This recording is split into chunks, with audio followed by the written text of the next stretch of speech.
poder distinguir. ¿Bien? De 12 millas que pasa. Mar territorial, zona contigua, zona económica exclusiva, alta mar, aguas interiores, plataforma, fondos marinos. Bien, cada una de esas cositas tiene un régimen distinto. Regla muy fácil para memorizar: 12-12-200. Bien, gracias. Clave que entiendan: si vos sacás con una foto de costado al mar, el régimen del agua no siempre se condice con el régimen de la tierra. O sea, la plataforma es el lecho del subsuelo. No es lo mismo que el régimen del agua suprayacente. Y muchas veces tampoco que el aire.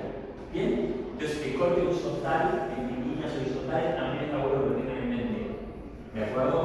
Saben que hasta la línea de base, aguas interiores y todo eso es soberanía. Saben que el mar territorial, ¿qué tenés? ¿Qué tipo de derecho tenés? ¿Qué hace plan? Estamos aprendiendo estos 10 minutos porque como me quedo con el teléfono, ya acabamos minutos. ¿Qué tenés en el mar territorial? En aguas interiores es la soberanía. No es la respuesta. No solo tenés agua, justamente. Piensen en el corte que les digo en los espacios horizontales. El régimen del mar territorial, ¿a quién afecta? Al aire no. Al espacio suprayacente no lo afecta. ¿Sí o no? ¿Hay libertad de sobrevuelo en el mar territorial? ¿Cualquier estado puede sobrevolar el mar territorial sin pedir permiso al estado costero? Claramente no. ¿Está? Entonces tenemos un régimen que es prácticamente soberanía con una gran limitante. ¿Cuál es?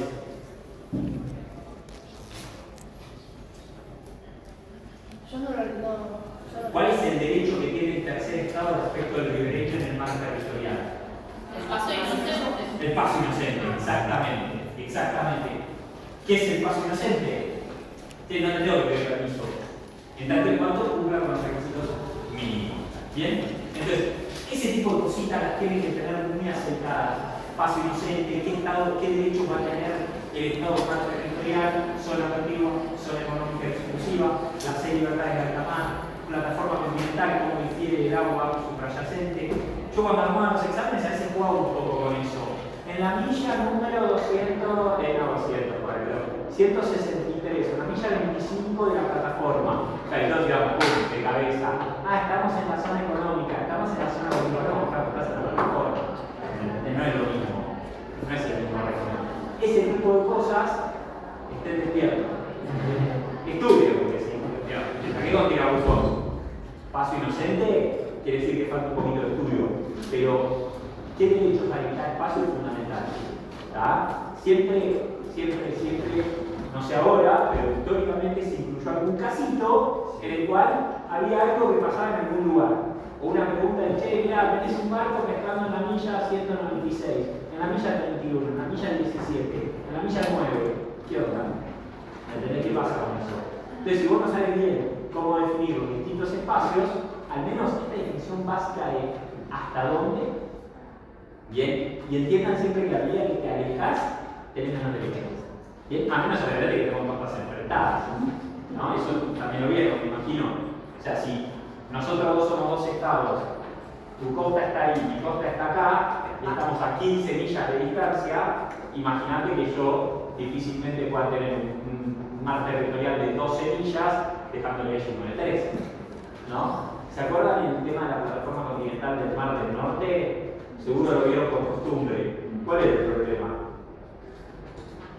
Todos nos estamos peleando de un triángulo que todos nos vemos de nuestro. ¿No? Países Bajos, Dinamarca, Alemania, todos reclamando lo mismo. Bien, entonces sepan que como las chicas, todos aquí, venimos de Corea, porque era la consigna, Fran no iba a hacer lo que no, bueno, pero eso no es frío, bueno, ¿entienden un poco? Entonces, ese tipo de cosas, vayan razonándolas. No creo que nadie les pregunte, bueno, ¿qué es la isobata de 2500? O sea, si hay gente que lo hace, que es la línea de las profundidades, marcando el borde externo de la plataforma y demás. yo no sé, conociendo a Fran no tiene maldad, bueno, no sé cómo le fue en el estudio parcial, pero bueno, qué sé yo, no sé, me parece que no tiene maldad, no le va a tirar por ese lado, pero entiendan un poquito las cosas básicas y sepan lo mínimo de cada espacio como para distinguirlo, porque se hacen un matete tremendo si no. Y empiezan, bueno, no, pero entonces acá en realidad yo no entiendo si es la milla 13, entonces, porque dice que es la 12 a partir de la 12, y cifra de la 12 a la 24 es la continua. ¿Entendés? Que lamentablemente la definición es malísima de la continua, entonces te hace pensar, viste, que hay un solapamiento, bla, bla, bla. En realidad existe un solapamiento entre zona contigua y zona económica exclusiva, si lo leen técnicamente. La zona contigua está sobre la zona económica exclusiva, pero tenés un poco de derechos extras. ¿Bien? Bueno, no sé si te ayuda mucho, porque esto es una orientación, ¿qué te puedo orientar? Más sería deshonesto, además, deshonesto con usted, no sé qué va a venir del examen, ¿me entendés? Entonces no te puedo decir, sí, el examen va por acá, tampoco la iba. Pero bueno, tengamos presente eso. ¿Alguna otra pregunta, chicos? ¿Y algo? Arrancamos de cero. Sí, no, arrancamos. ¿Preguntas? ¿Vamos bien? Bueno, entonces doy más o menos por sentado que lo que corresponde al cronograma hasta hoy se entiende. ¿Bien? Si ven que asumí algo que no era, me frenan, levantan la mano, me preguntan, me interrumpen, yo no tengo mucho problema con eso. ¿De acuerdo? Bueno, entiendo que hoy no estamos con la fuerza. Sí, de cero arrancamos con la fuerza. De cero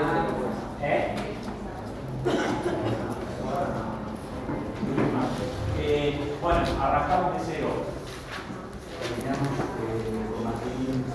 Solución pacífica. Bueno, este es el lado B, el lado antipático de solución pacífica, pero creo que es el más interesante.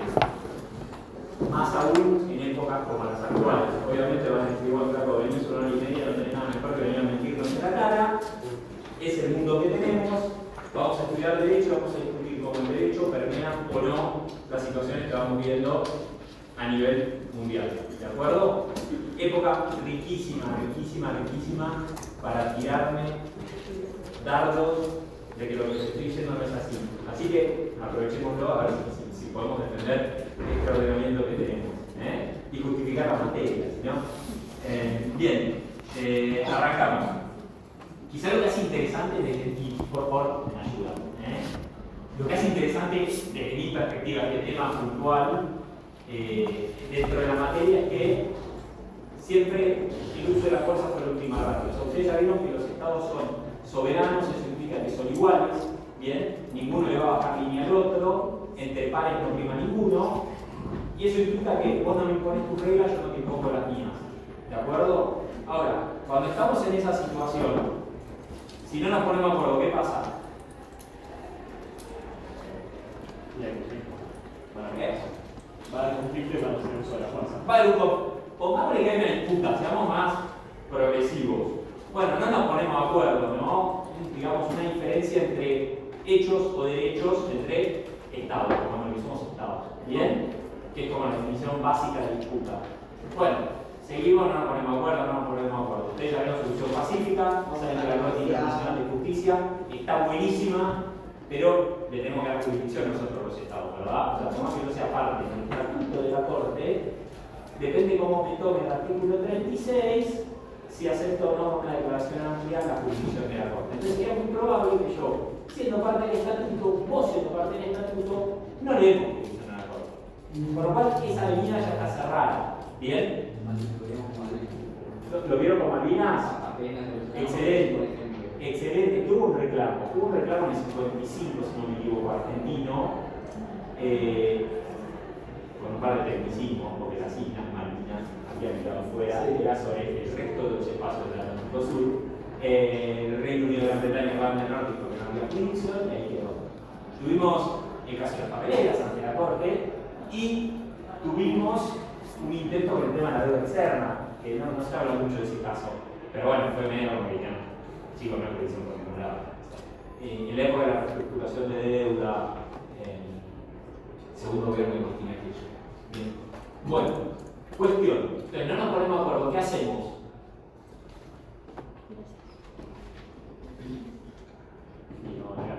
Vamos a ver, ¿o no? O sea, a ver. Es así, o sea, a mí me gusta el ejemplo, ¿no? O sea, yo siempre digo, bueno, partido de fútbol, te pegan una patada, son otros guapos, ¿por qué? Porque tenés 10 tipos atrás que van a separar, 10 tipos enfrente que van a separar, el árbitro y el lineman que van a separar. Digo, es raro que sean un toletole que son 20 personas quedándose todo contra todo, ¿no? Bueno, estás en el medio de la nada, vos y yo. En el medio está, no sé, algo, una billetera que vos decís que es tuya y yo digo que es mía. No importa si estamos convencidos o no. ¿Cómo lo solucionamos? No hay de personas atrás, 10 personas atrás, dos lineman, un árbitro, no hay nada. ¿O no? ¿Cómo lo solucionamos? No me pongo de acuerdo, y bueno, ahí está un manotazo. Bueno, básicamente así funciona el derecho internacional público cuando el uso de la fuerza. ¿Bien? O sea, acá es muy fácil desacoplarlo, o sea, de nuestra realidad, porque vos pensás, bueno, viene alguien en la calle, va a salir un montón de gente a contener, a frenarlo, digamos, a decirle que está mal, vamos a llamar a la policía, hay que tratar de calmarlo. O sea, esto me hace acordar bastante, el otro día vi un video, yo era chico igual, o sea, de Mike Tyson, después de una pelea que se había enojado, que lo tenían los policías y como que se le acercaban, y Tyson lo miraba así, los tipos se tiraban para adelante, esta persona nadie lo agarraba. A ver, básicamente lo mismo pasa en derecho internacional, o sea, lo hacen el fútbol y llaman a Trump a decirle que no ataque Irán. Duele, pero no. Bueno, eso es lo que hace interesante este tema. ¿Se entiende? O sea, lo que hace interesante este tema es que si no funciona este tema, bueno, no enseñamos nada de nada porque tenemos todos muertos. No es que es un problema de esta materia. Es un problema existencial de la humanidad. O sea, desde que entramos en la era cómica hace 70 años, 80 años, ya es un problema existencial el del uso de la fuerza. ¿Bien? Bastante caro nos salió históricamente. Hago una brevísima reseña histórica para que entiendan cómo llegamos a donde llegamos. Igual ya que eran Naciones Unidas, me imagino que vieron la Liga o Sociedad de Naciones, ¿está? Vieron la Primera Guerra Mundial, los alemanes son los malos, los otros no sé si son tan malos como los alemanes, pero les desarmamos todos los imperios, y nosotros somos los buenos que seguimos teniendo colonia, pero no somos malos, porque ganamos la guerra, ¿no? Básicamente esa fue la ecuación. Aquí llegamos al Tratado de Versalles, con un anexo. ¿Qué anexo? El Pacto de la Sociedad de Naciones. ¿Bien? ¿Se prohibió el uso de la fuerza en el Pacto de la Sociedad de Naciones? No se prohibía. ¿Qué es lo que había? Había lo que se llama un periodo de enfriamiento. ¿Bien? O sea, lo que vos hacías era, tenemos una diferencia, no nos ponemos de acuerdo, lo mandamos a que lo resuelva la Asamblea o el Consejo, y después de creo que eran 90 días sin que se pueda resolver, tenemos derecho a usar la fuerza. Entonces, en realidad lo que había era como un uso de la fuerza diluido. ¿Se entiende? No es que estaba prohibida. Estaba prohibida para que no pase el efecto catarata de la Primera Guerra Mundial. O sea, si ustedes lo piensan 2 minutos, se van a dar cuenta que ¿a vos qué te enseñaron de la Primera Guerra Mundial? No sé, a vos digo, a cualquiera, ¿qué les enseñaron? ¿Por qué empieza la Primera Guerra Mundial? Matan al archiduque de Austria. Al archiduque del Imperio Austrohúngaro, ¿no? Francisco Fernando. Bien. ¿Y quién fue el culpable de la guerra? Digo, ¿qué les enseñan? A ver, me enseñaron lo mismo, yo sé la respuesta de lo que les estoy preguntando. No digo si están de acuerdo o no, pero digo, ¿quién fue el culpable?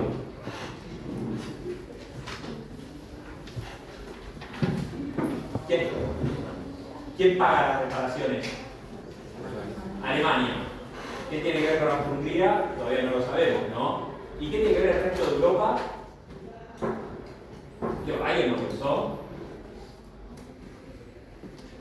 ¿Alguien se cuestionó o no? Primero porque se llama guerra mundial como una guerra europea, pero más allá de eso, lo segundo es ¿por qué termina Inglaterra? ¿Por qué termina Francia? ¿Por qué se mete Alemania? ¿No? Bueno, lo que estaba pasando ahí es que había toda una red de tratados de defensa recíproca. ¿De acuerdo? Entonces, vos te metés con él y ella salta en su defensa, pero si ella está en guerra, ella automáticamente está en guerra, bla, bla, bla. ¿Bien? Entonces es como que de golpe de la noche a la mañana se arrastró el mundo civilizado, digamos, Europa occidental, básicamente fue a Europa, occidental no sé, a lo que fue la Primera Guerra Mundial, en su momento llamada la Gran Guerra. ¿Bien? En resumidas cuentas, sí, perdieron unos imperios, ganaron otros imperios, pero tampoco seamos tan ilusos de pensar que fue el fin del imperialismo, fue el fin del expansionismo, fue el fin de las colonias, fue el fin. Nada que ver, nada más que las tuyas son malas, las mías son buenas. Fue básicamente así. Consecuencias las seguimos pagando al día de hoy. Oriente Medio era, o sea, lo que es Palestina puntualmente, digo, no es por discutir la situación geopolítica, que encantaría, pero no nos va a dar el tiempo, sino jurídicamente era una provincia del Imperio Turco Otomano. O sea, no sé si alguien vio Lawrence de Arabia, la película. Nadie, está buenísima, es de los 60, la vi hace poco, pero como horas y pico, pero programó para fin de lluvia. Y no, está basada en historia real, o sea, T. Lawrence, el poeta militar que fue el que levantó todo Oriente Medio contra el Imperio Turco Otomano, ¿bien? Inglés, no se está diciendo. ¿A qué quiero llegar? La Sociedad de Naciones lo que dijo es, che, esto pasó en realidad con el énfasis, creo que era el artículo 12, que dice, prohíbe la diplomacia secreta. Un tratado que no se denuncia ante la Sociedad de Naciones no tiene validez. Radical, ¿o no? Naciones Unidas no llegó tan lejos, se dieron cuenta de que se habían pasado mango y volvieron un poquito para atrás. Ahora, en ese sentido, lo que están tratando de apuntar es, che, no queremos tratados para que de la noche a la mañana estemos en guerra. Entonces, el juego es que entre diplomacia a la luz del día, que vieron los 14 puntos de Wilson, el presidente de Estados Unidos, Woodrow Wilson. Sí, el que después se fundaba la Sociedad Nacional. Para. Él, en un discurso ante el Senado, propone 14 puntos para la reconstrucción de la sociedad, digamos, del mundo, básicamente, lo que era el mundo civilizado en aquel entonces, y pone 14 puntos.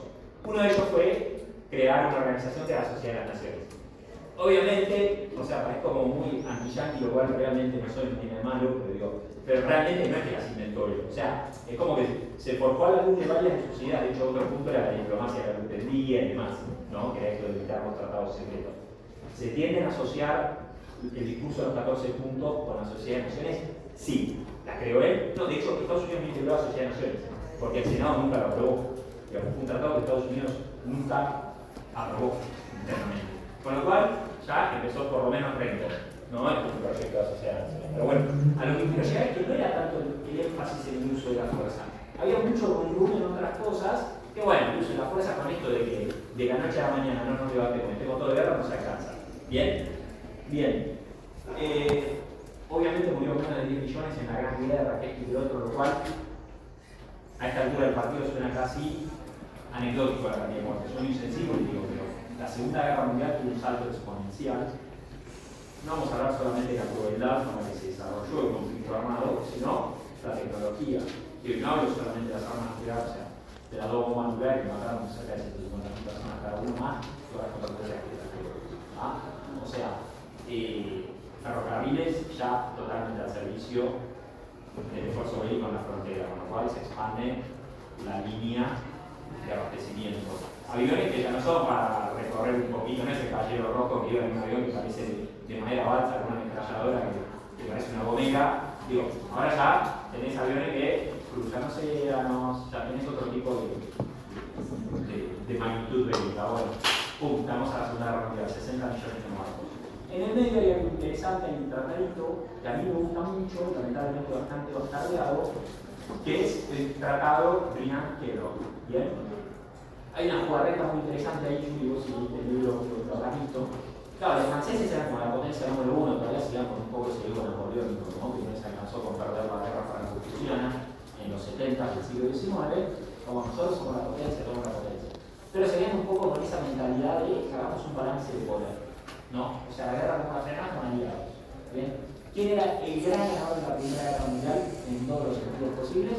Estados Unidos, sin duda, militarmente, económicamente, o sea, Londres, el centro económico del mundo es la Estados Unidos, recursos naturales, entró tarde la guerra, no se perdió su territorio, o sea, tuvieron muchísimas ventajas, más allá de que aceleraron exponencialmente todo lo que fueron sus industrias pesadas. Con lo cual, Estados Unidos otro tema a pensar en que hay unión en la Lusitania y en que hay unión entre Estados Unidos a la guerra. Por tanto, dicen, che, ¿cómo entra Estados Unidos? Volvió en Lusitania. Bueno, sí, volvió en Lusitania, 3 años de la guerra. Pero bueno, termina entrando la guerra, son los grandes vencedores. Los franceses, ni verno ni perezoso, dijeron, che, Rusia siempre fue clave, pero están estos bolcheviques que no sé qué onda. Los alemanes lo dejamos con la pata en el cuello, la verdad es esa, los japoneses están lejísimos. ¿Quiénes son importantes? Bueno, los Estados Unidos. Sacan un tratado de renunciar a la guerra como política exterior. Bien, básicamente se llama el Tratado de Paz, el Tratado Bianchero, el Tratado de Paz de París, en el año 28. Le proponen a Estados Unidos. Dicen, che, Estados Unidos, firmemos esto. Claro, querían asegurarnos que iba a ser con el grandote. ¿Sabes? No querían ser policía que va solo a buscar más Tyson, básicamente, ¿no? Entonces, agarra y Estados Unidos dice, che, está buenísima tu vida. O sea, Estados Unidos siempre fue una política creacionista, ¿no? Las dos cortinas de agua son los dos océanos. Nosotros no nos metemos, muchachos, pelense entre ustedes, Europa para ustedes, América para nosotros, tenía Monroe, bla. ¿Bien? Si hay algo que no se entiende lo que estoy diciendo, frénenme, porque estoy convencido que hayan podido ver todo. Pero bueno, se entiende más o menos la doctrina Monroe, todo eso bien. Agarra y Estados Unidos dice, están en guerra, que no, y ahí dicen, que haces el hippie, esto y lo otro, y al final vos te estás guardando para entrar a la guerra cuando estamos todos cansados. Estados Unidos le cambia el truco y le dice, ¿sabes qué me encanta? Que no lo hagamos bilateral. Hagámoslo bilateral, que lo firmen todos. Bueno, si se coparon todos, se lo firmaron. O sea, no todos, pero muchísimos países. ¿Bien? Ese tratado sigue vigente. ¿Bien? Y esa fue una de las bases sobre las cuales se jugó a los criminales de guerra nazi en Nuremberg. ¿De acuerdo? Digo que suena irrisorio porque, yo le digo que está en vigor, si vieron derecho de los tratados, es como que está diciendo que hay un tratado que dice que prohíbe la guerra de agresión, por ponerlo, digamos, en términos más o menos técnicos, y todas las guerras que pasaron en estos últimos casi 100 años, ya llevan 28 años de existencia. O sea, ¿qué más es eso con 28 años? ¿No? O sea, digamos un par de veces. Bueno, no importa, sigue. Bien.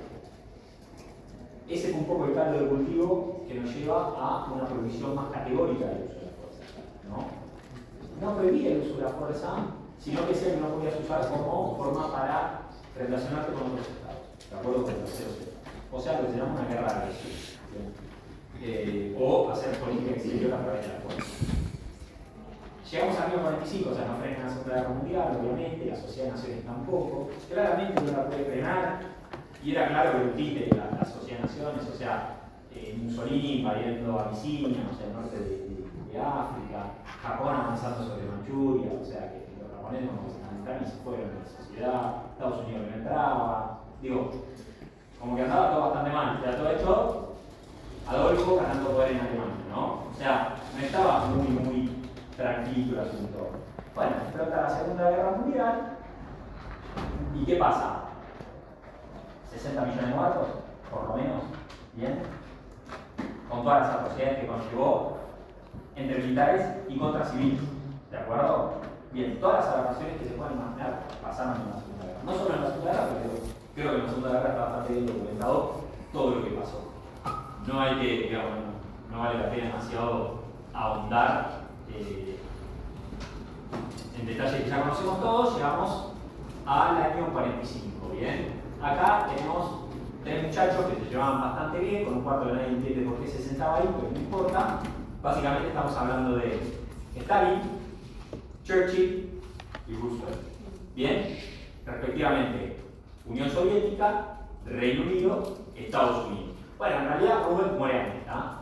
Roosevelt sabe que murió un par de semanas antes, si no me equivoco, muere en julio del 45, antes de que Carlos, que fue a principios de agosto, pero bueno, digamos, se gestó entre ellos tres. El cuarto, el combinado, que yo digo que para mí no entiendo muy bien qué hacían toda esa gesta emancipadora contra los nazis, era De Gaulle, un crack de la política, que yo no entiendo por qué no hicieron un buen. Bueno, está lleno de momentos de Gaulle, te digo, es Maquiavelo, chabón. Perdió la guerra, tuvo un gobierno colaboracionista, se las tomó, o sea, no hay quito mérito, ¿no? De Gaulle, te digo.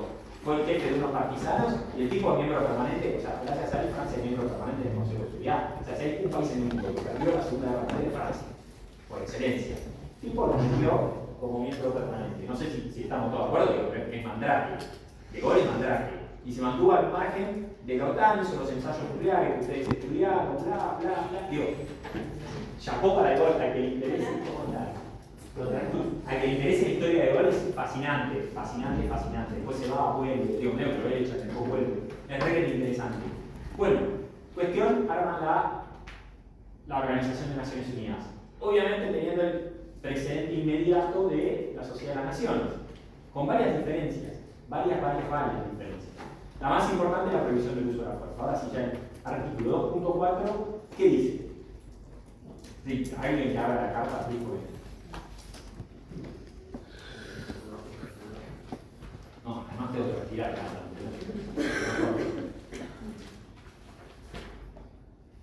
¿Algún variante?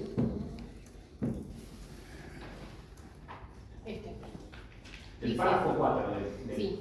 Sí. Los miembros de la organización, en sus relaciones internacionales, se abstendrán de recurrir a la amenaza o al uso de la fuerza contra la integridad territorial o la independencia política de cualquier Estado, o en cualquier otra forma incompatible con los propósitos de las Naciones Unidas. Excelente, excelente. ¿Qué quiere decir eso? O sea, todos nos abrazamos, pero hablamos ahí diciendo prohibición del uso de la fuerza. Excelente, ahora los Estados no vamos a refuerzo. Bueno, prácticamente digo, cuesta sostenerlo un poco, más que nada hoy, pero tenemos otro problema. A ver, los buenos abogados son los que saben leer lo que otros no. ¿Cuál es el problema que saben? En el 2.4.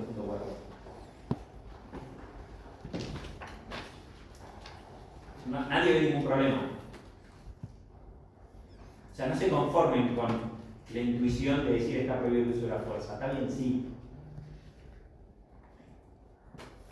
En el Dice que secundario son también se van a dar cuenta de eso, digamos. los miembros de la organización, dice. Bueno, lo primero es sobre los miembros de la organización. Está bien. Ahí es donde por ahí puedo retrucarme un poco diciendo, che, pero para. ¿No puede haber una costumbre? No sé si en el 45, pero digo, hoy, ¿se acuerdan cómo se puede desarrollar una costumbre a través de un tratado? ¿Sí o no? De hecho, está el tema de Nicaragua. De Nicaragua, el fallo del 86 de la Corte Internacional de Justicia, esto se discute. Estados Unidos tenía una reserva que decía, no, la Corte no tiene jurisdicción para interpretar tratados internacionales si no están todas las partes del tratado dentro del juicio. Entonces no le podían aplicar el 2.4 que ahí la Corte muy categóricamente, que ese fallo, chicos, es un manual de derecho internacional, o sea, son 180 páginas. Si se lo leen, no hay manera de que gochen la materia.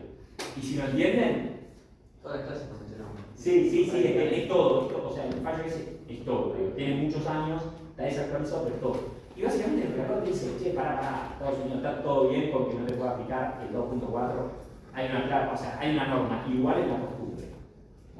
Eso es una buena observación, pero no es la que busco. Hay una un poco más fina. ¿Cuál es el principio? Dice en sus relaciones internacionales. Bueno, está bien. ¿No te gusta la palabra?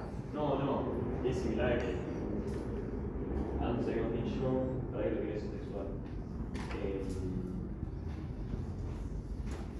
Como último recurso contra los estados para. No estoy leyendo, pero bueno, no encuentro. Pero no iban a hacer uso de la guerra. En sus relaciones. Claro, para cualquiera de relaciones contra otros estados. O Bien. Ahora, ¿cuál es el problema? ¿Qué estamos estudiando acá? el derecho internacional. Público. ¿Qué es eso? Relaciones entre estados. Y si vos matás a los tuyos, tenés un problema en términos de derechos humanos, que es la otra gran, o sea, a ver cómo puedo decir, conquista que lamentablemente se regó con sangre, pero creció, digamos, ¿no? Los derechos humanos, o sea, el primer tratado de derechos humanos firmado fue la Convención contra el Genocidio, ¿bien? Principio de los 50. O sea, la declaración viene a fines de los 40 con la Declaración Universal, la Convención viene en 51, ¿no? El primer tratado internacional. Después, los otros ya lo vieron del 66 y más.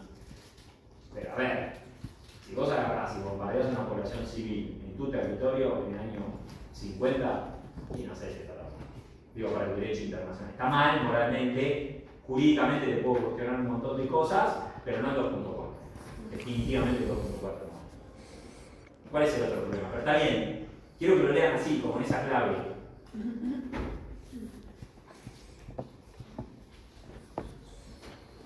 ¿Cuál es el principio de las relaciones entre los estados? ¿Vieron el caso de Lotus, de la Corte Permanente de Justicia Internacional? El buque francés que choca un barco turco, amarra en Turquía, no, bueno, es muy fácil, amarra en Turquía, lo agarran los turcos, quieren jugar al capitán francés. El francés dice, para, ¿por qué vas a jugar? Por un hecho que pasó en alta mar. Entonces dicen, no, es que hay una costumbre internacional que vos te abstenés de juzgar a mis nacionales. Y ahí la Corte dice, no, vale muchachos, pongamos una orden en algo. El principio es el siguiente, los estados son soberanos y hacen todo lo que quieren salvo que se les esté prohibido. ¿Bien? Entonces, desde esa perspectiva es muy soberanista, muy tradicional, este fallo tiene 99 años, entonces yo los entiendo, pero ahí va la materia, digamos, ¿no? O sea, la realidad es que cuando los papas queman, todos dicen soberanía, consentimiento, me quedo acá. ¿Bien?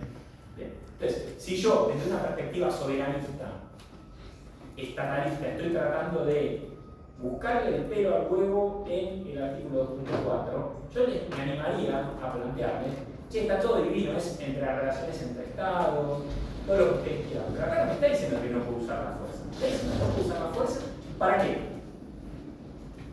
Integridad territorial, independencia política o contrariar los principios.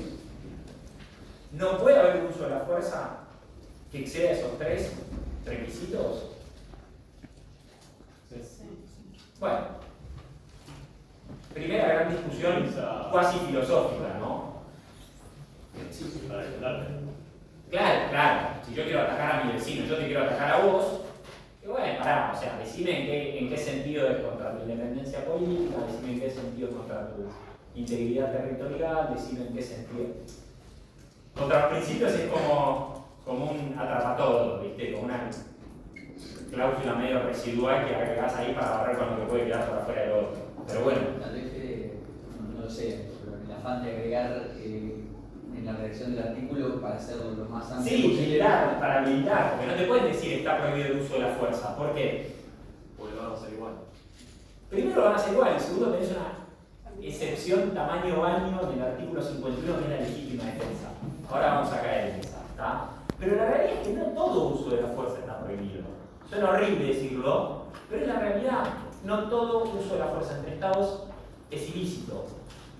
Hay, yo diría, la mayoría de los usos de la fuerza que uno ve dando vueltas en los últimos años tienen grandes cuestiones que podría uno pensar que son antijurídicas, ¿sí? Que van contra los propósitos o principios de la Carta, cuando no necesariamente, digamos, derechos, digo. Bueno, no es que, son ejemplos, muchachos, perdón, no es que estoy bajando línea ni a favor ni en contra de uno, ¿no? Pero digo, le vamos a pegar a uno y al otro. Cuando vos entras a un país a punta de pistola, te llevas al presidente y decís que el presidente pasa a ser otro, la independencia política está afectada. Cuando vos entras a un país, agarrás dos provincias, las militarizás, decís, che, celebraron un referéndum y se vienen conmigo, estás afectando la integridad territorial. ¿Ah? Lamentablemente para ustedes, se están criando o están estudiando la materia en épocas que los ejemplos son demasiado burdos. ¿De acuerdo? Es como que digan, no está permitido pisar con el auto a los peatones. Hay un chabón poniendo para adelante y para atrás 100 veces arriba del peatón. Digo, están viendo eso.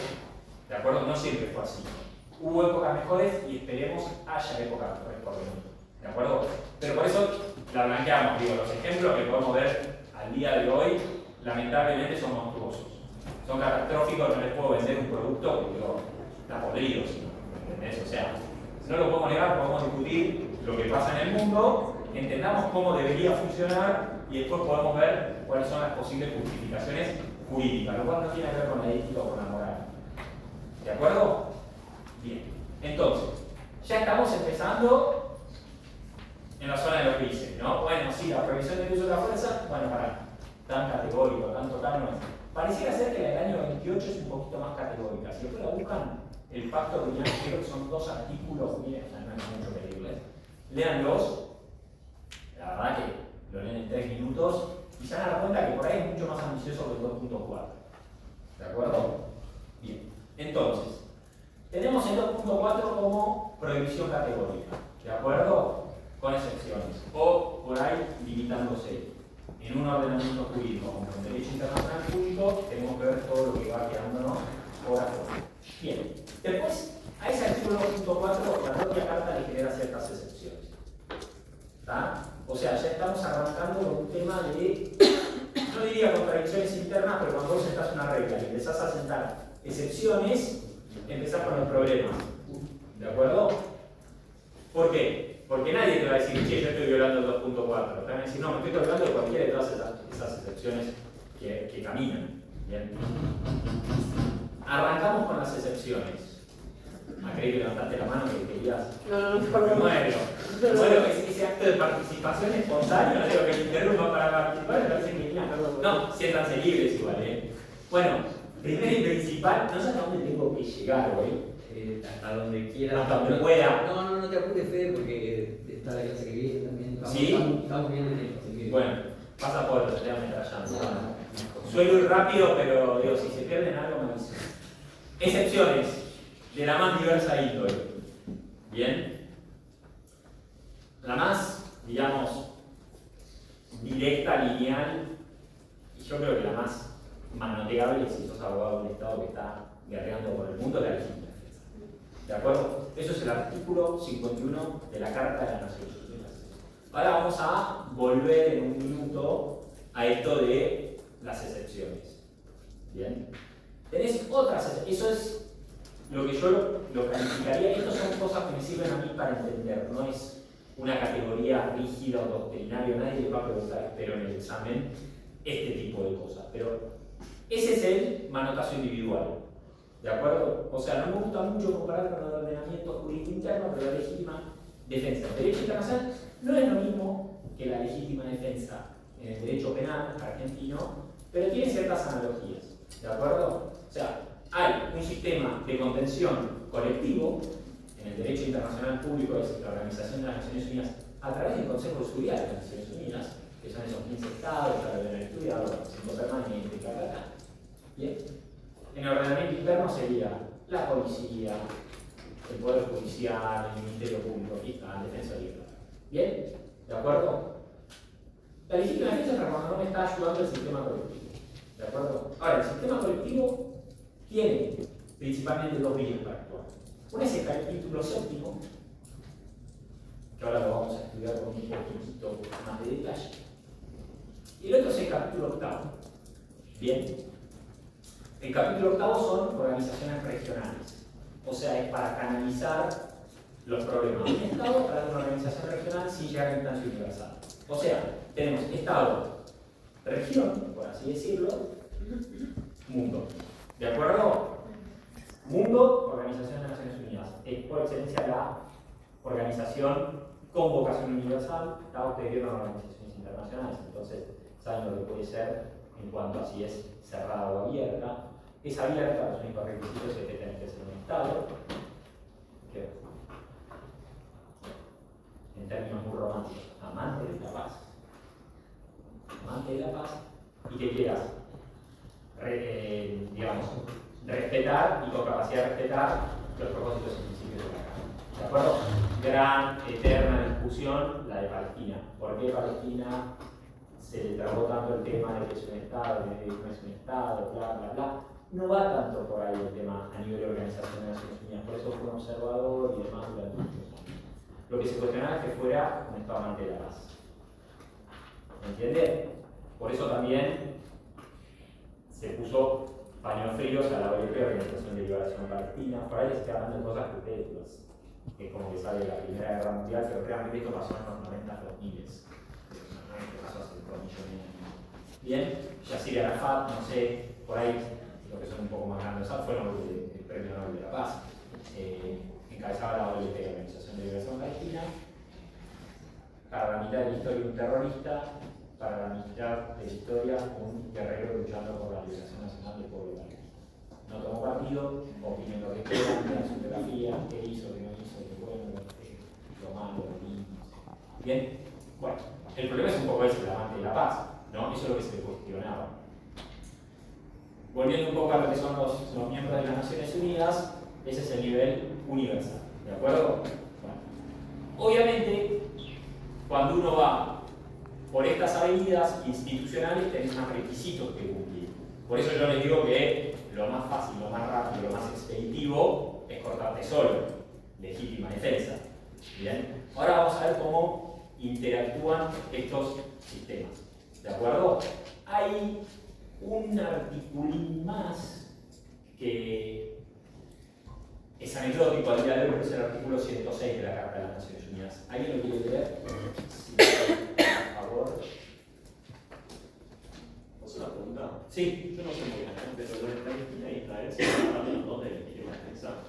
¿Quién es? Primero. ¿Palestina e Israel? Sí, ahora. Sí, bueno, acá vamos a ir a la legítima defensa. Va a estar buenísimo cuando lo discutamos, porque. Perdón, yo no soy de los que van a esquivar la discusión, ¿eh? O sea, todo bien, te la voy a discutir jurídica, no política. Sí. Mi opinión no importa, la jurídica sí, pero la política no. La gran ventaja de la legítima defensa es que es una respuesta a un ataque armado. ¿Y quién juzga quién sufrió un ataque armado? Creo que todos lo sufren. Lo cual, a ver, puede ser cualquiera y después se termine determinando que era cualquiera, y entonces vos sos el Estado agresor. Pero la legítima defensa es una respuesta a un ataque armado. Obviamente, cuando yo digo que vos iniciaste el ataque armado, vos decís que yo inicié el ataque armado, los dos estamos aduciendo legítima defensa, pues digamos al sistema internacional.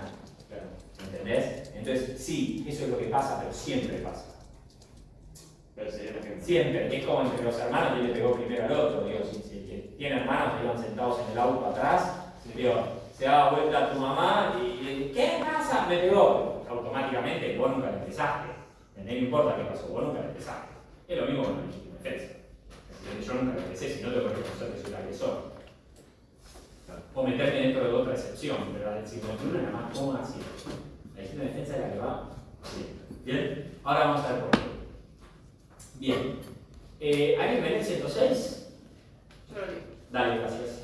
Dice, mientras entran en vigor los convenios especiales previstos en el artículo 43, que a juicio del Consejo de Seguridad lo capaciten para ejercer las atribuciones a que se refiere el artículo 42.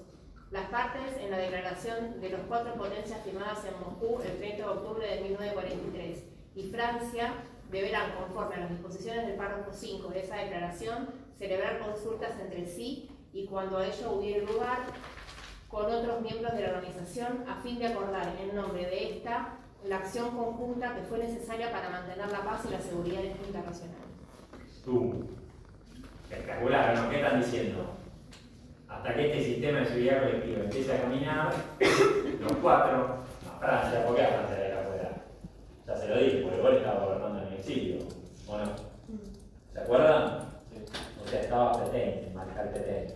¿Bien? Con él no hablamos porque era aliado de los nazis, entonces son China, que no era Mao, era Chiang Kai-shek, ¿no? Gobernando de Taiwán. Bueno, entonces tenemos un Taiwán. Stalin, Roosevelt, Churchill. Bien, los 4, más el amigo de Gaulle, Francia. Bien, vamos a decir que hacemos hasta que la organización empiece a caminar. Spoiler, esos acuerdos del artículo 43 básicamente lo que dicen es, bueno, los países van a contribuir y Naciones Unidas van a tener fuerzas armadas propias. Nunca se firmaron. O sea, al día de hoy no se firmó. Todos están diciendo, no, bueno, eso cayó en desuetudo porque nunca se usó, no sé qué. Nunca va a faltar un macabro que diga que si los 5 se ponen de acuerdo, van. ¿Se entiende? O sea, nunca se usó obviamente por... A ver, vivimos en un contexto de Guerra Fría durante 70 años. ¿Sí? No, 70 no. 40 años, 40, o sea, pongamos que empezó en el 50, porque empieza después de Corea, técnicamente hasta el 90, casi 40 años de Guerra Fría, pero si no es Guerra Fría abierta así como estaba, por lo menos una oposición geopolítica. O sea, hoy, no sé, yo no me imagino que venga Francia, el Reino Unido, China, Rusia, Estados Unidos se pongan de acuerdo en nada, ¿no? A ese nivel del 106. Pero bueno, digamos, técnicamente los acuerdos de 43 todavía no sé si el artículo 43 todavía no están. Con lo cual, qué sé yo. Obviamente, como siempre pasa, cerrás una puerta, la organización abre una ventana. Encontraron caminos alternativos. O sea, no es que la organización no funciona, eso se lo tiré como nota de color para los que realmente les guste el tema y para el un poco más de ciencia. ¿Bien? Pero vamos a jugar con capítulo 7, que es seguridad colectiva. Capítulo 8, organizaciones regionales. Artículo 51, que es el último artículo del artículo 7. ¿Bien? ¿Por dónde podemos arrancar? Creo que podemos arrancar con legítima defensa, que es la más complicada, la más engorrosa, la más apasionante. Pero bueno, yo creo que sí. A ver. si les queda bien legítima defensa, las otras son muchísimo más fáciles. Bien, vamos a ver un par de ejemplos de legítima defensa, rogando que no se nos vaya todo lo que queda de la clase con esto, porque es un tema para dar 3 o 4 clases enteras. Bien, ¿quién se anima a leerme el 51? Dice, ninguna disposición de esta carta menoscabará el derecho inmanente de legítima defensa individual o colectiva. Vamos a romperlo en partes. Gracias. Ninguna disposición de esta carta, ¿qué incluye? El 2.4. Excelente, el 2.4. O sea, 2.4 te conté. Bien. Menoscabará el derecho. Inmanente de legítima defensa. ¿Qué es algo inmanente?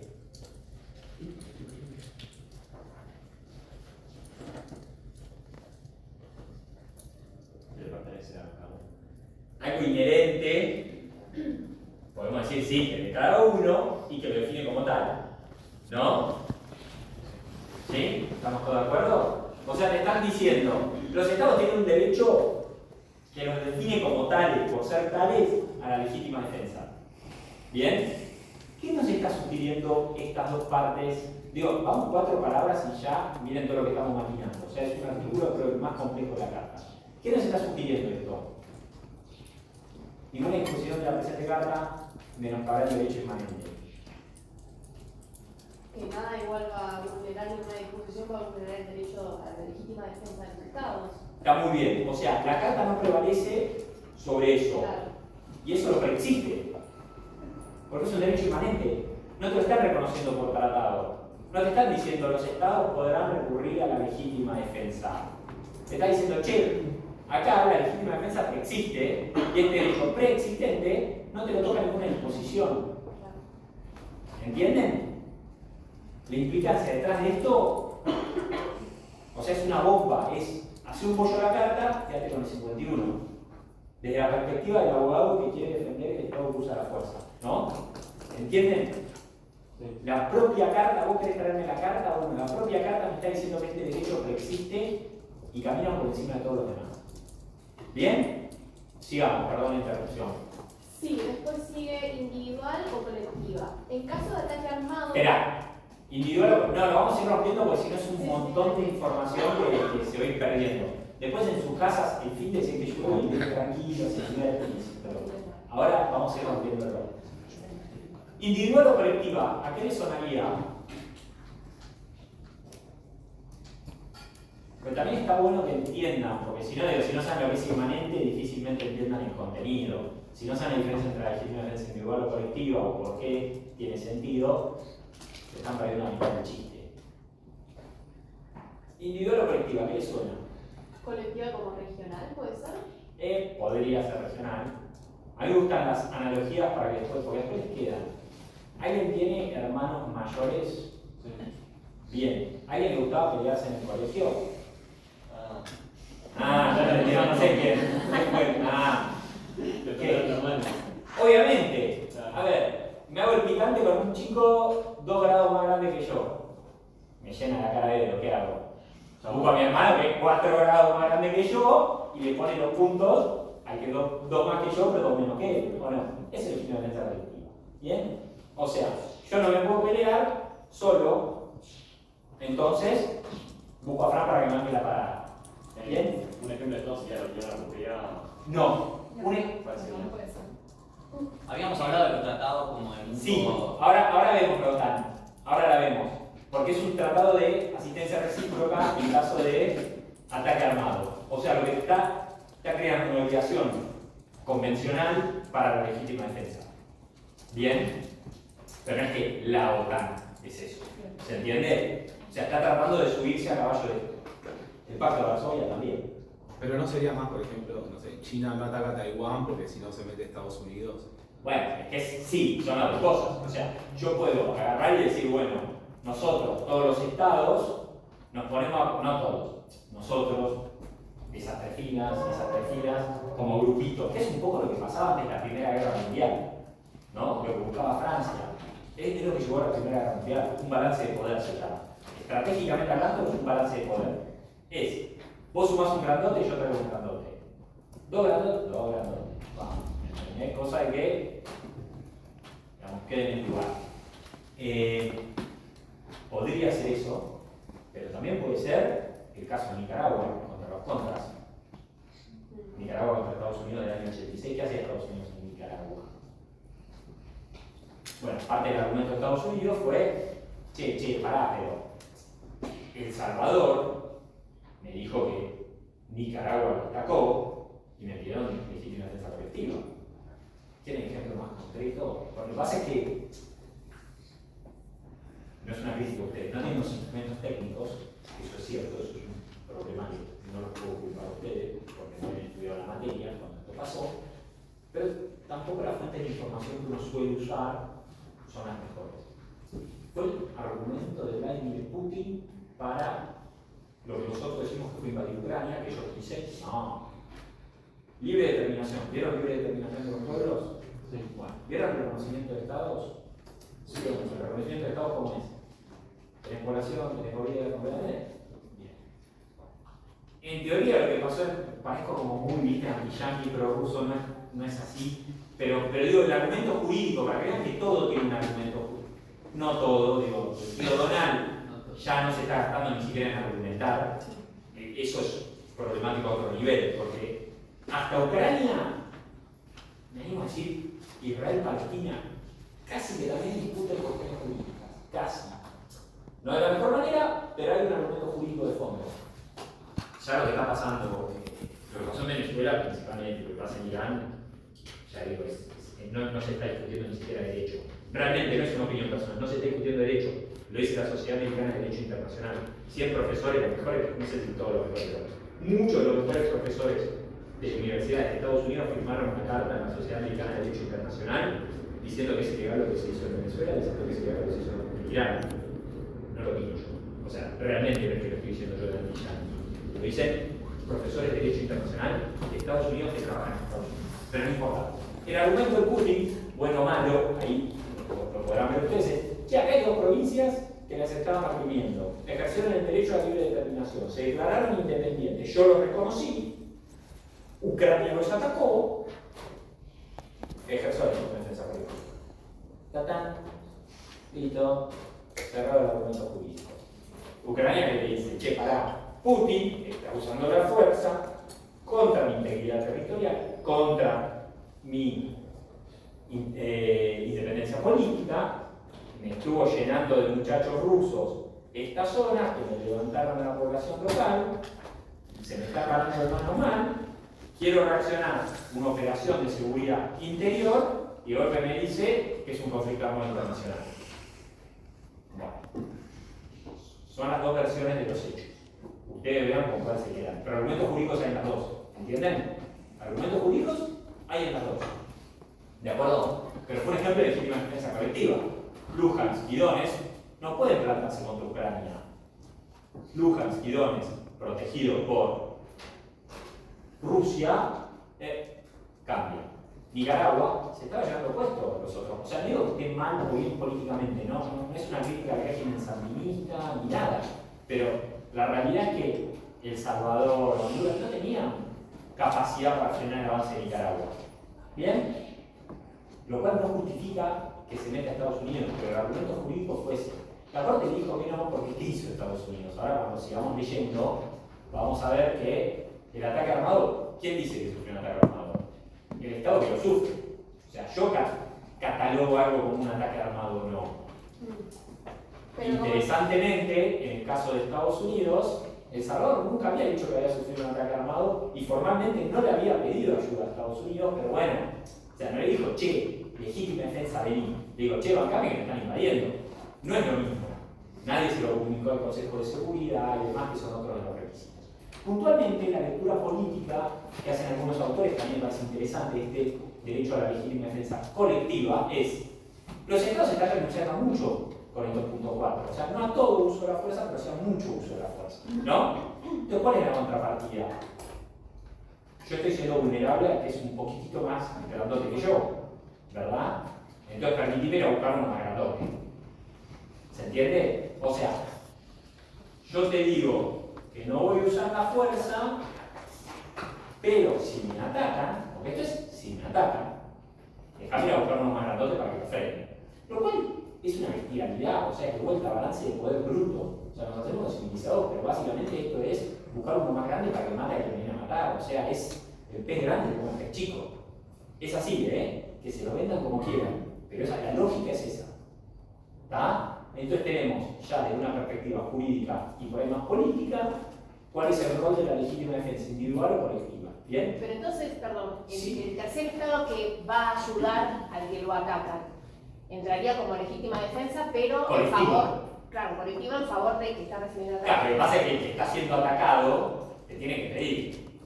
Digo, bueno, podés meterte preso, ¿no? Es que, a ver, Argentina va y se mete a luchar contra Israel en Palestina, o en Líbano, hagamos entre estados más tradicionales. Vieron que Israel estaba como peleando un poquito contra Líbano, un poquito en Palestina, Irán y demás.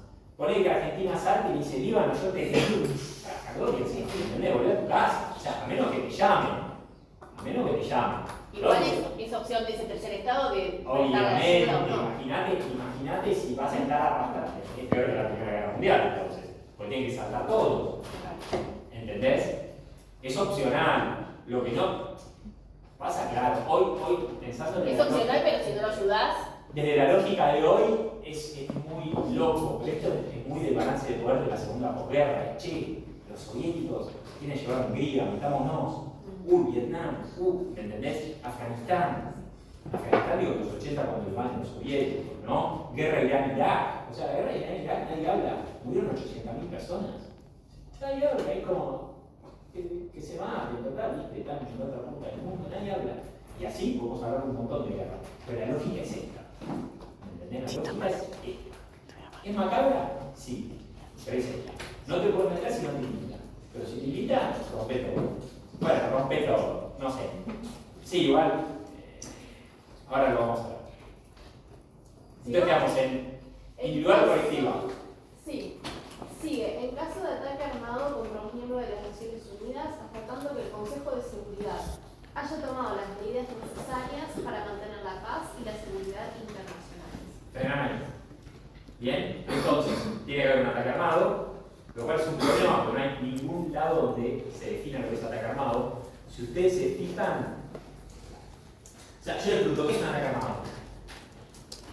Pero no hay tan una definición porque también se usa estratégicamente, o sea, Bueno. políticamente, como medio como el narcotráfico que dicen, ay, es un conflicto armado para que el Estado también pueda usar el uso de Hoy te metiste en un tema que me encanta, o sea, no es narcotráfico, pero el tema de defensa y ejemplo, seguridad me sí. encanta. Totalmente, es redefinir conceptos, ¿no? Si decimos que es una amenaza internacional, uso de las Fuerzas Armadas. Si es un tema de seguridad interior, uso de las Fuerzas de Seguridad.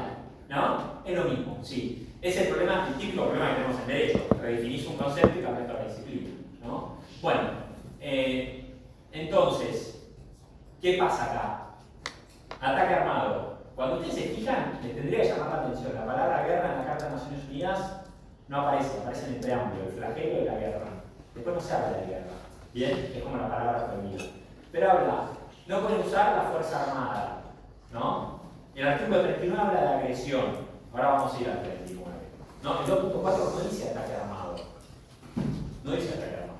Entonces, llega un momento que tenemos un montón de palabras que no sabemos cómo encajarlas. O sea, todas están en el mismo sistema, ¿no? Todo es para que los estados no usen fuerza. Pero en el preámbulo me hablas de guerra. En el 2.4 me hablas de uso de la fuerza.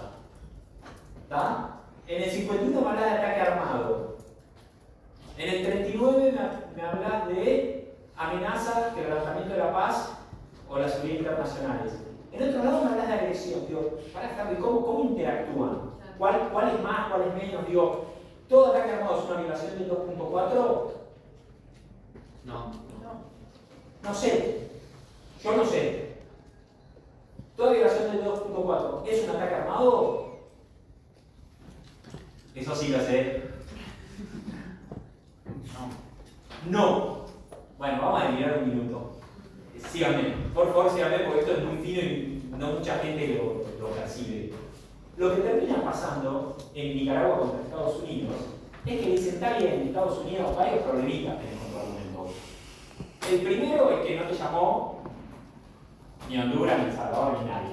El segundo es que es verdad que hay incursiones transfronterizas de Nicaragua. A ver, la revolución sandinista, si ustedes Se fijan, fue la típica revolución de izquierda latinoamericana que trató de expandirse. ¿De acuerdo? O sea, no pasó solo en América Central, pasó en América del Sur, pasó un poco más arriba también. Bien, entonces, le dicen, bueno, hubo incursiones armadas. Esas, dice la Corte, o sea, miren cómo también la Corte hay que criticarlo un poco, porque todos tenemos la Corte Internacional de Justicia y ahora se la mandan bastante seguido. Dice, bueno, las acciones de Nicaragua, más allá de que no tenés derecho a la legítima defensa, son contrarias al 2.4, pero no tienen entidad suficiente para hacer un ataque armado de acuerdo al artículo 51. Bomba. Tirate una bomba. Porque me está diciendo que hay cosas que van contra el 2.4, que es la regla de prohibición general, o lo más general que tenemos, pero me está diciendo que el manotazo que tenemos accesible no alcanzás el umbral. Alguien me había hablado hace un rato de Israel-Palestina. El gran ejemplo israelí es, che, no tengo que bancar que los pibitos estos le tienen piedra a los soldados. Meten una piedra, te tengo un tiro. Hay un problemita de proporcionalidad, si querés. ¿Bien? Pero la lógica era esa. O bueno, vuelo un misil, borro 3 cuadras. ¿Me entendés? Bueno, ¿es un ataque armado? Pues si no es un ataque armado ese misil, por más que manda a 3 civiles, o a 5 o a 15, si no es un ataque armado no tenés derecho a la legítima defensa. Más allá que hay ciertos requisitos para el ejercicio de la legítima defensa, ¿de acuerdo? Lo que les estoy tratando de decir es lo que se llamó el Nicaragua acá, o sea, el bache Nicaragua que llamaban los yanquis. O sea, todos los autores de Estados Unidos decían, es una aberración lo que están haciendo, muchachos. Es una aberración. ¿Se entiende? Porque me está generando una situación que es una prohibición contra la norma más importante de la Carta de Naciones Unidas y me está sacando el 10 en mano. ¿Qué hago? ¿Voy a volver el consejo? Digo, chicos, autorícenme por el Consejo de Seguridad que cualquiera de los 5 se levanta con el pie torcido y te lo veta. ¿Eso me está proponiendo? ¿Bien? Entonces tenemos un tema con la definición de cada uno y cómo encaja. Y la Corte lo dijo. Obvio que no se quieren hacer cargo. Después, en el año 2003, en un problema que hubo entre Estados Unidos y la República Islámica de Irán, se llama el caso de las plataformas petroleras, lo que pasaba era que Irán atacaba plataformas, o sea, en realidad no atacaba plataformas, atacaba tanqueros y demás, ¿de acuerdo? Y la Corte dice, bueno, ninguno de estos ataques es un ataque armado, pero por eso miramos todos en conjunto, sí. Ah, bueno, una piedra no, 2 piedras no, 3 piedras no, 5 sí. Bueno, está bien, ahora sí. Con lo cual, a ver, de vuelta, echa la ley, echa la trampa. Nadie quiere que se defina lo que es un ataque armado, porque me quita esa subjetividad de definirlo a mí para ir a romper todo. ¿Me entendés? En el momento que tenemos una definición cortante y tajante de lo que es un ataque armado, primero, no sirve mal la norma de legítima defensa, y segundo, la vamos a estirar. La vamos a estirar, obviamente. Si estamos estirando el 2.4 para decir que puede haber violación, o sea, puede haber uso de la fuerza que no violen los principios, ni de integridad territorial, ni de independencia política, no vamos a poder llevarnos puesto el 51, vamos. ¿O no? Entonces, obvio que funciona así. A nadie le conviene que el 51 sea duro. ¿Por qué? Esto es una lectura muy personal. El mundo se divide entre los países que, o sea, los estados que pueden imponer su voluntad militarmente y los que no. Obvio que es comparativo, depende del aspecto de quién. Argentina dicen, no le impone a nadie. No, bueno, para nivel latinoamericano, Brasil definitivamente no. A Chile, por ahí le discutimos, al resto de los ministros, yo creo que militarmente a todos. A mí me gusta cuando dicen que Pacífico Uruguay. Claro, sí, no les queda otra, pero no hay problema, digo, pero no, por eso es un tema estratégico. Israel podría ser pacífico por el tamaño. Costa Rica, no. Chile, no, bueno, sí, países neutralizados que renunciaron unilateralmente al uso de la fuerza. Pero hay otros países que son chiquitos, como Chile, que te dicen, yo no tengo profundidad esto es un minuto que me escribo, pero es interesante porque, para que entiendan cómo funcionan ciertas cosas. ¿Ahora vas a salir de Chile? Si no, No. Que prendan la tele, no hay ningún chileno, ¿no? Porque, ¿no? Me meten una mano y me quiero defensa que vale. Bueno, hay un tema. Napoleón, ¿por qué pierde? Porque va de Rusia. Hitler, ¿por qué pierde? Sí, yo no estoy convencido que es porque va de Rusia, pero sí, hay un problema de línea de abastecimiento. Cuando vos tirás tu línea de abastecimiento, te la cortan y quedan los soldados muertos de frío en el medio de la nada, ¿verdad? Es un concepto que se llama profundidad estratégica militarmente. Me vienen a buscar y me voy. Los rusos dicen, estaban locos quemando las ciudades. No es que querían quemar las ciudades, querían que no quede nada, ni en los franceses ni en los nazis. ¿Bien? Te retiran, no tienen nada. Mandámelo desde Francia, maestro, a la comida. Ojalá llegue un informe de invierno. ¿Entendés? Así pelearon. Te retraes y después volvés. Y te lo llevas por el rodillo ruso, digamos. Ya está.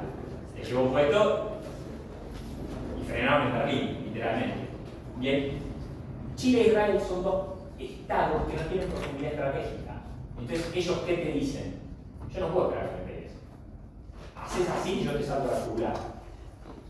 ¿Entienden? Chile es un país que lo colocas al medio, entonces ellos, su hipótesis de conflicto, o sea, está mal hablar de hipótesis de conflicto, ahora somos todos hippies y nadie piensa en hipótesis de conflicto, pero históricamente las ciencias militares fueron con hipótesis de conflicto. ¿Cuál es el próximo con el que me voy a pelear? Chile siempre planteaba cortarnos a la Patagonia, para que no nos llegue tanto petróleo, y porque es el lugar donde es más baja la cordillera, en teoría, y que estamos bastante cerca del Océano Atlántico, digamos, o sea, la frontera chilena al Océano Atlántico. Entonces yo con la infantería tengo calculado. Hace unos años fueron un poquito más explícitos, compraron los F-16, bla, bla, y empezaron a armar bases en distintos puntos remotos. Porque si estos sargentos se ponen locos y me empiezan a pilotear las bases, yo me puedo asegurar que algunos de estos aviones salgan a volar y rompan todo. ¿Se entiende? Es un país sin profundidad estratégica. O sea, teníamos nosotros un general creo que era Tomás Montero que dice, si yo me levanto a la mañana un día con ganas, a la tarde estoy haciendo pis en el Pacífico. Esa fue la mentalidad argentina histórica. Que lo chido que un poco, o sea, el tipo es impresentable, pero un poquito de razón por la tiene. O sea, era un general bastante controvertido con este tipo de declaraciones, ¿no? Dijo, algo de razón por ahí, tienen los chilenos para expandir, separar, ¿me entendés? Que no le mandemos todo lo que tenemos contra una sola base. Lo separaron, entre el norte, al sur, bla, bla, bla. Fue lo que se hizo en la Guerra Fría, porque había submarinos nucleares. Puedo bombardear ni los hilos, maestro, pero yo tengo un submarino ahí que te vuela a Nueva York. O que te vuela a Moscú. Esa es la gracia de los submarinos nucleares. ¿Entienden? 90 ahí abajo el agua, Tuki, me rompiste todo, sí, mira, aparecí de la nada y te rompí todos los ojos. ¿Se entiende? Es la lógica. Es perverso, pero si no entienden estas cosas no van a entender nunca el ordenamiento jurídico. ¿Se entiende? O sea, legítima defensa integral por equidad cuando llama a otro. ¿Qué? ¿Levantas el tubo y le sigue a defenderme? No funciona. Bien. Tema importante. Hasta tan. Bueno, lo tenés que comunicar al Consejo de Seguridad. ¿Por qué? Porque esto es un mandato ahogado. Este es el plan B, muchachos. O sea, yo se lo vendo como el plan A, pero en realidad es el plan B. Y el plan A es el Consejo de Seguridad. Entonces, a vos la carta te está diciendo: vos tenés este derecho, pero avisale al Consejo de Seguridad. ¿Está? Informale. Y lo segundo es: tenés este derecho hasta tanto. ¿Y qué nos dice la carta?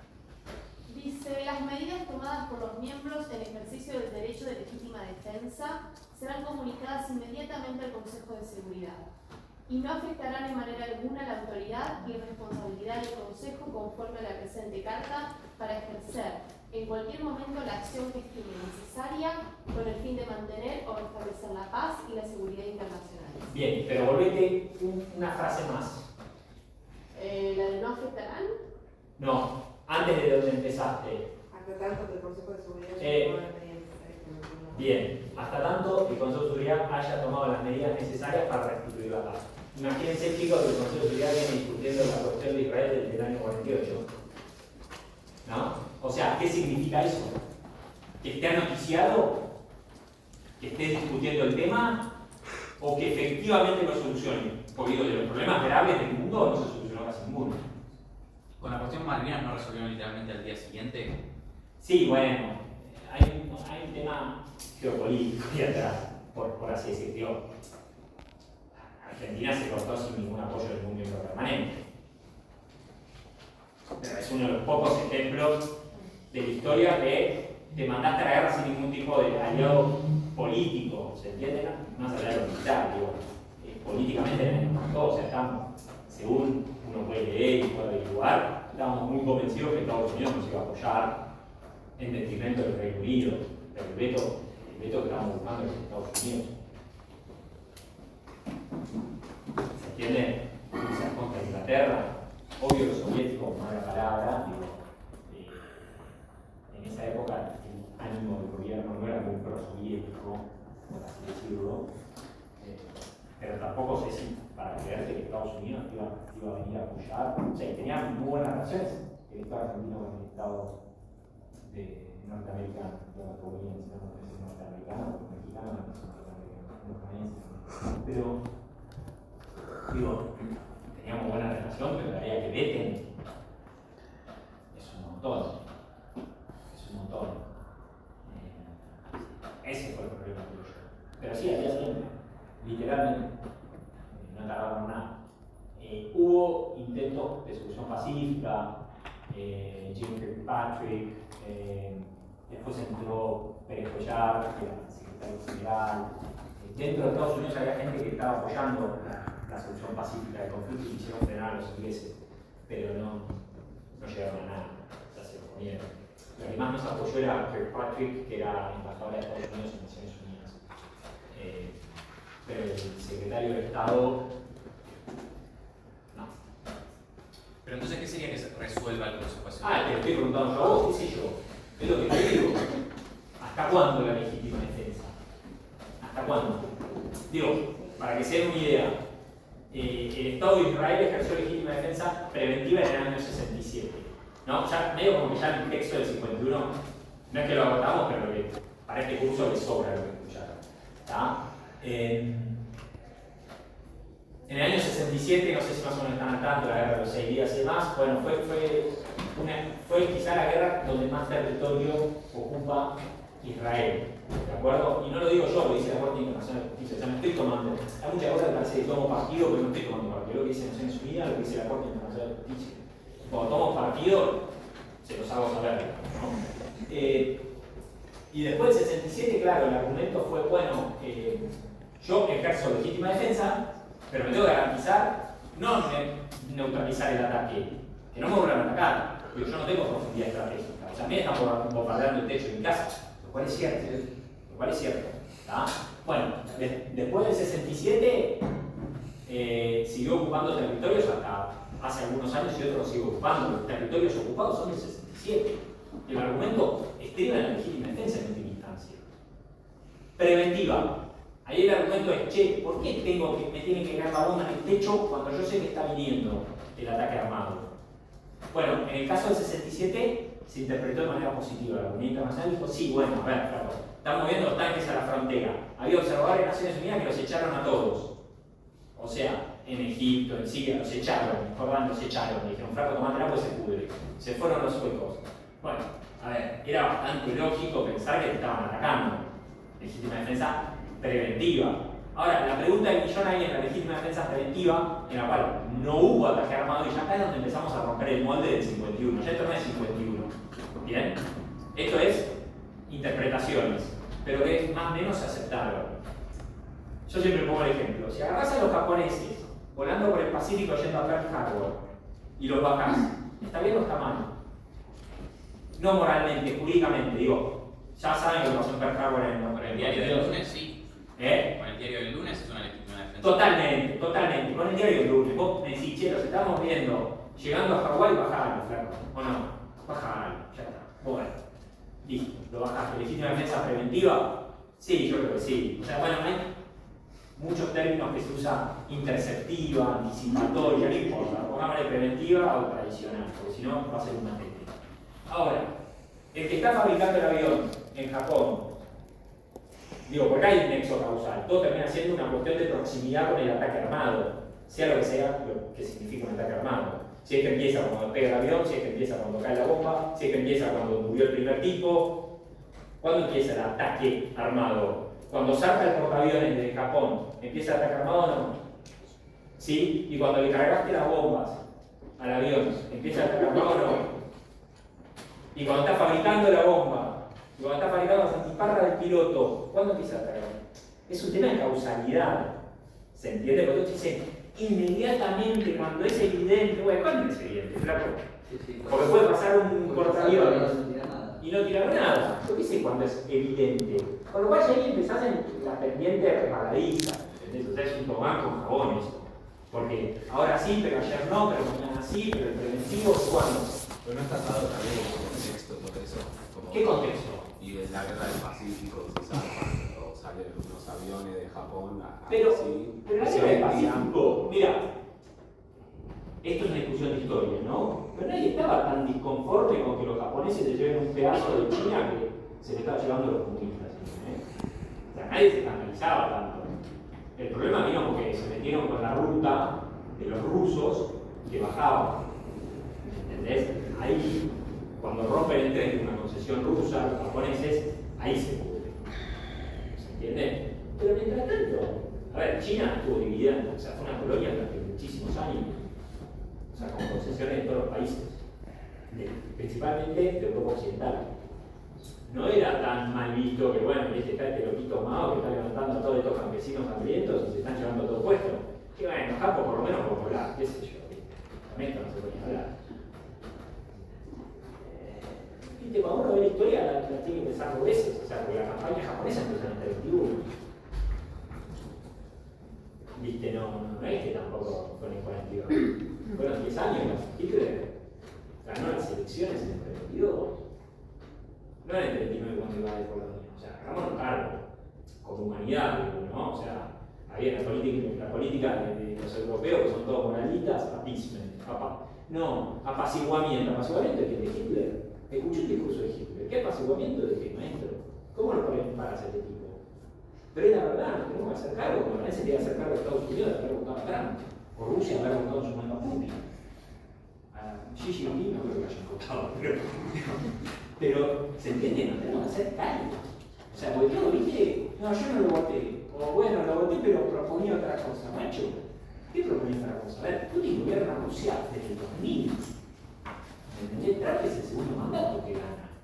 Hagamos cargo como humanidad, ¿o no? Porque si no, es fácil la hipocresía, es culpa del derecho, culpa de estos militares sangrientos, culpa de...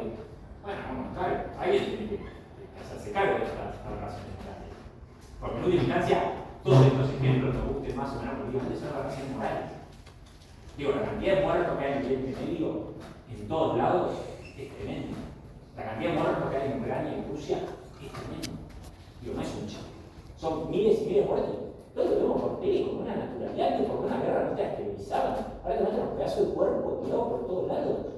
Atentado en Mosul, ves un brazo, la madre con el nene colgando. Digo, es tremendo el nivel de sanguinariedad que estamos manejando como raza los humanos. ¿Se entiende?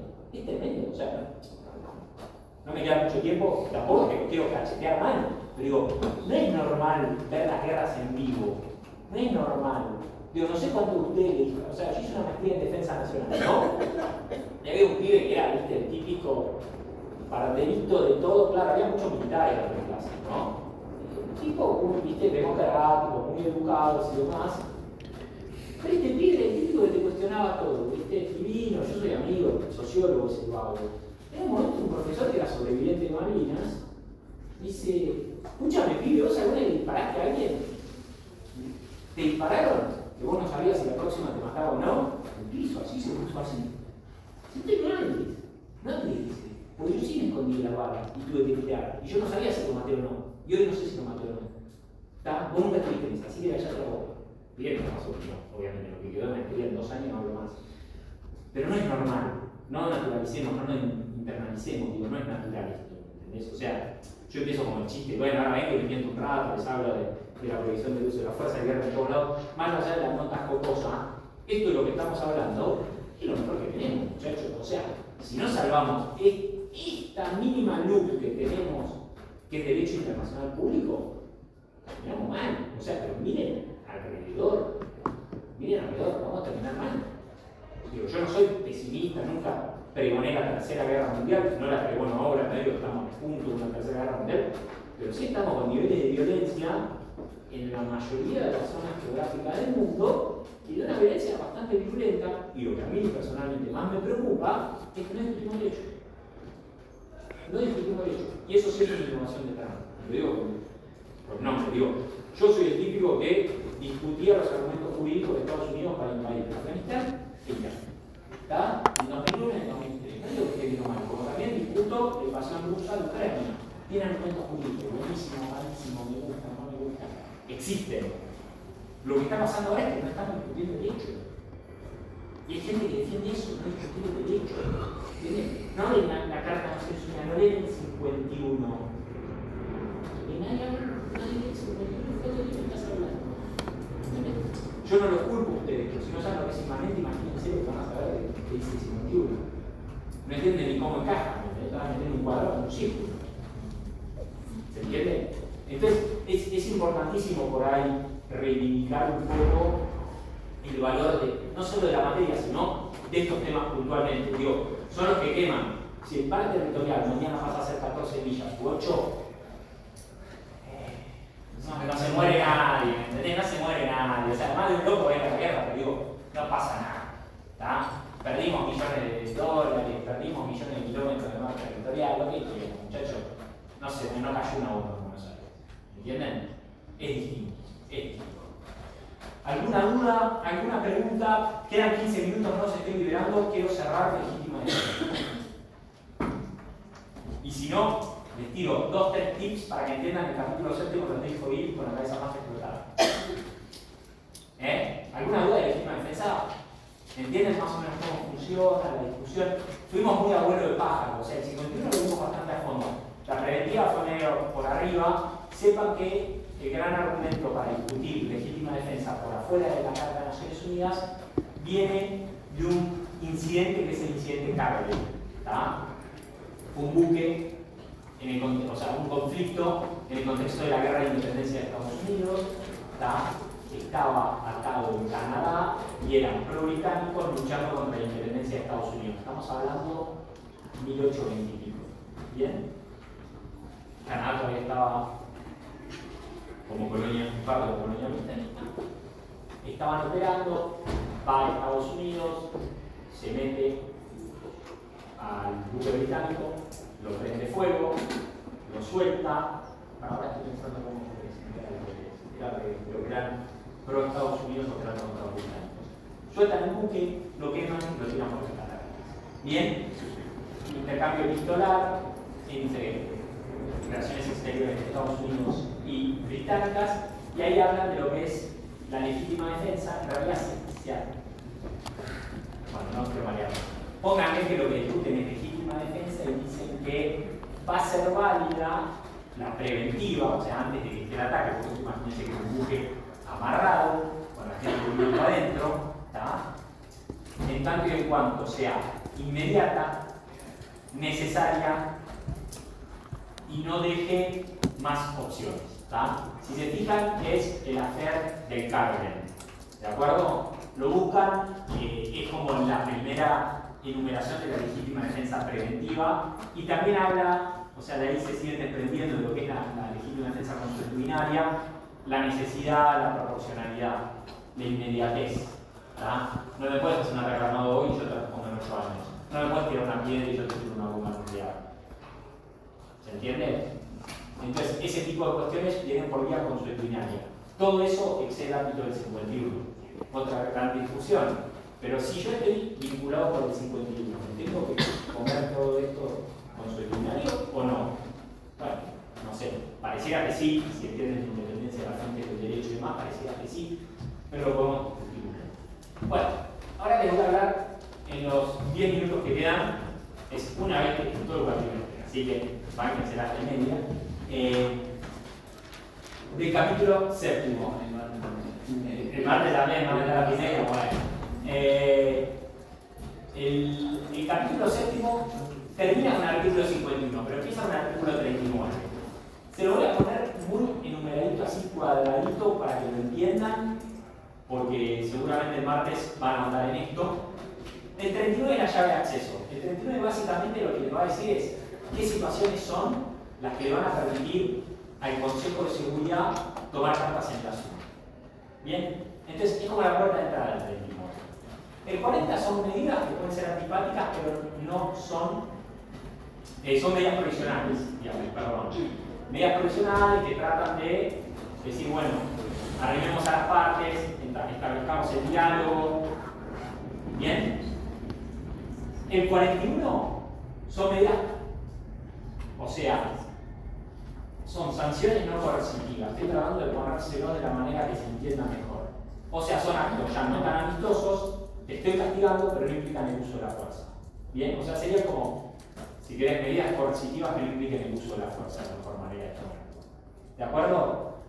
Un bloqueo, dice el manual que dice interrupción de las líneas de tren, interrupción del. Marítimas, aéreas. Claro, el telegrama, bla, qué sé yo, ¿viste? O sea, te cortan los cables, te cortan la vía, te cortan. Por ahí un poquito un anacronismo. Y ya el 42 es. ¡Pum! Uso de la fuerza. ¿De acuerdo? Entonces, si ustedes lo entienden así y leen el texto de los artículos, se van a dar cuenta cómo esta progresividad se va desarrollando a lo largo del articulado del capítulo mismo. Bien, ustedes por el 24, 25 y demás tienen que el Consejo de Seguridad tenga responsabilidad primordial de conservar la paz y la seguridad internacional. No dice tienen derecho, tienen responsabilidad. Es una responsabilidad primaria, ¿de acuerdo? Con lo cual quiere decir que no es una responsabilidad excluyente. Supongo que también el martes van a ver un poquito lo que es la Unión Pro Paz, ¿tá? O sea, la solución Unión Pro Paz. Entonces, que es cuando el Consejo no puede actuar y la Asamblea General agarra residualmente las potestades para tratar de atender una situación que va en contra del artículo 30. Entonces, si ustedes entienden esta escalerita de cómo el Consejo de Seguridad ejerce sus facultades, van a estar muy bien encaminados. Pero entiendan que en realidad no es de 0 a 100. Hay una progresividad, entonces como el Consejo manda la tropa y rompe todo. No, no es tan así. No es tan así. ¿De acuerdo? Al principio trata de acercar a las partes, trata de imponer medidas que no impliquen el uso de la fuerza, y cuando ya no tenemos vuelta atrás, en el 42 tiene lo que se llama operaciones de imposición de la paz. Bien, hoy por hoy el último concepto con el cual los voy a ir dejando, históricamente se definía la paz como la ausencia de guerra. Bien, o sea, nos estamos matando a tiros, no vuelan más balas, hay paz. Bueno, se demostró que eso es una visión muy limitada, muy sesgada de lo que podría ser la paz, ¿de acuerdo? De hecho, en el siglo XXI ya se habla de un trípode sobre el cual recae este concepto, que es que no hay desarrollo sin derechos humanos y no hay derechos humanos sin paz.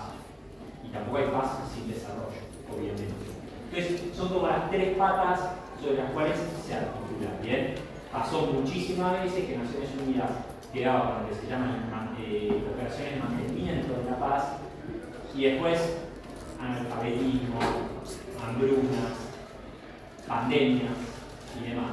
Entonces, Naciones Unidas tuvo que extender lo que entiende como paz, esta definición de paz, ¿de acuerdo? Para hacerla más abarcativa, lo cual también viene con una arena, ¿no? Tenemos una eterna discusión de, bueno, está buenísimo que vengan Naciones Unidas y ayudar a los más necesitados, la contrapartida de eso es que cierta gente de esa sociedad pues se invoquen eso para venir a decirme qué hacer. ¿Entienden? Si me quiero matar, déjame matarme solo. Digamos, con nosotros lo estoy matando, ¿no? No estoy hablando de una guerra civil entre facciones dentro de una misma sociedad. Entonces, en ese sentido, obviamente siempre el equilibrio político es complicado y es difícil, ¿de acuerdo? Pero Naciones Unidas siempre se están tratando de mantener en eso. Problemas con el Consejo de Seguridad para la próxima clase que tengan en mente, primero y principal el veto, ¿verdad? Nadie se mete en una aventura bélica o algo que puede ir en contra del 39, que es la contra el acceso. Van a ver las definiciones en el artículo 39, ¿verdad? Quebrantamiento de la paz, amenaza contra la paz, agresión. ¿De acuerdo? Si el Consejo de Seguridad dice que estamos ante una de esas, podemos accionar el 40-41 o hasta el 42. No es que no podemos ir directo al 42, en general se trata de hacer paulatinamente. Ahora, nadie se va a aventurar a caer dentro del 39 si no tenés garantizado a alguien que te va a parar en el Consejo de Seguridad. ¿De acuerdo? ¿Por qué se cree que el Consejo de Seguridad nunca resolvió nada sobre la guerra de Ucrania? Por el veto ruso. ¿Por qué no está resolviendo casi nada contra Israel? Por el veto de Estados Unidos. ¿De acuerdo? Entonces, se dan cuenta que en general, cuando querés embarcarte en alguna aventura bélica, digamos de manera elegante o cuasi poética, tratás de lograr que el aire te ayude. ¿Entienden? Jurídicamente, porque si no quedas a merced de la organización. Y ahí ya es otro tipo de problema. Entonces, ¿qué vimos hoy? Un poquito de historia, pero más que nada de derecho, la prohibición general del uso de la fuerza, los problemas que tenemos con esa prohibición general, planteamos un poquito las excepciones a la prohibición general dentro de la Carta, nos queda el capítulo séptimo, el capítulo octavo, con todo lo que vieron hoy les va a resultar muy fácil y muy ameno entender capítulo séptimo y octavo. Séptimo es el sistema de seguridad colectiva, que es el de 3940 al 4142. El octavo es organizaciones regionales, 52-53, más que nada 53, diría yo. Y después de ahí vienen las excepciones que se van por afuera de la Carta. Legítima defensa preventiva ya la vimos, van a ver por ahí lo que se llama intervención humanitaria, que es más un término antiguo, pasó a ser hoy por hoy lo que se llama la responsabilidad de proteger, que después de la guerra civil tampoco era el escenario porque es casi mala palabra, protección de nacionales en el extranjero, pueden llegar a discutir operaciones de mantenimiento de la paz, a diferencia de la imposición de la paz, que son las del capítulo séptimo, que son como un híbrido creado en el seno de las Naciones Unidas, pero la Carta no dice nada al respecto. Defensa de intereses económicos, punta de pistola, un poquito de modé, pero hasta el siglo XX caminaba, y eso se lo debemos más que nada a Luis María Drago, jurista argentino, que sentó la doctrina Drago, diciendo que no puedes usar la fuerza para recuperar crédito económico. Puntualmente cuando se bombardeó Venezuela en 1900. Bien, entonces, excepciones muchísimas por afuera. Y hay otras un poco más creativas y más elaboradas. Ese es el núcleo. Créanme, la más grande legítima defensa la vieron bastante en profundidad, tanto en su variante tradicional, que es la de la Carta, como la preventiva que está por afuera. El resto lo van a poder volar bastante más rápido. Bueno, gracias chicos.